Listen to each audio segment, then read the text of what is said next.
Պատմական շաբաթ Հայաստանի եւ Եվրոպայի համար։ Եվրոպական երկրների շուրջ 50 բարձրաստիճան պատվիրակություններ Հայաստանում էին մասնակցելու Եվրոպական քաղաքական համայնքի 8-րդ եւ Հայաստան-Եվրամիություն առաջին գագաթնաժողովին։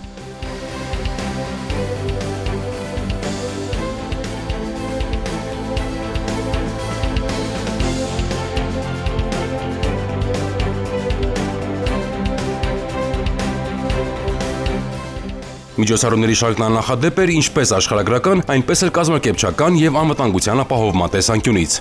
Ոստիկանությունը իրականացրել է մեծածավալ բազմաբնույթ նախապատրաստական աշխատանքներ։ Կազմվել է համալիր միջոցառումների իրականացման պլան, իրականացվել է ժամանացյուրերի դիմավորում եւ ուղեկցում հյուրանոցներ։ Իսկ հյուրանոցներում 24-ժամյա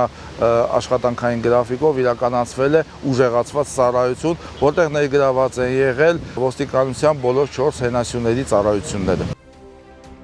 Ներքին գործերի նախարարության ոստիկանությունը համագործակցելով իրավապահ համակարգի գործընկերների, պետական եւ տեղական ինքնակառավարման մարմինների հետ ապահովել է կայուն եւ անվտանգ միջավայր շուրջօրյա վերահսկողության տակ պահելով իրավիճակը։ Համալիր միջոցառումների շրջանակում արարողակարգային ուղեկցումներ են իրականացրել ոստիկանության գվարդիայի ծառայողները։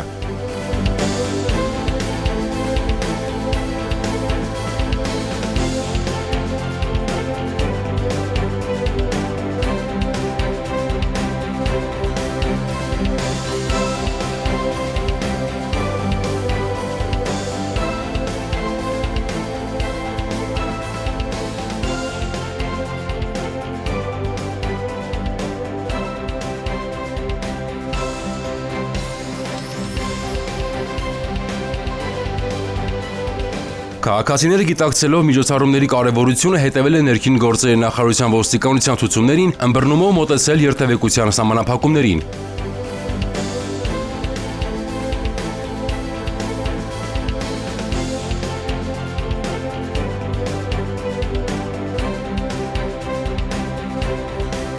Մասշտաբային միջոցառումները շարունակվել են նաև մայիսի 5-ին։ Պետական այցով Հայաստան ժամանած Ֆրանսիայի նախագահ Էմանուել Մակրոնը վարչապետ Նիկոլ Փաշինյանի հետ Գյումրիում մասնակցել է հայ-ֆրանսիական բարեկամությանը նվիրված միջոցառմանը։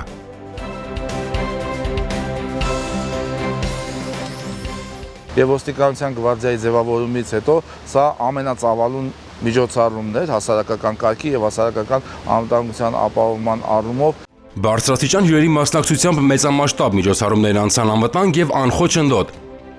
ինչը եւս մեկ անգամ փաստում է միջազգային հեղինակավոր կազմակերպությունների գնահատականը Հայաստանը աշխարհի ամենաապահով երկրներից մեկն է։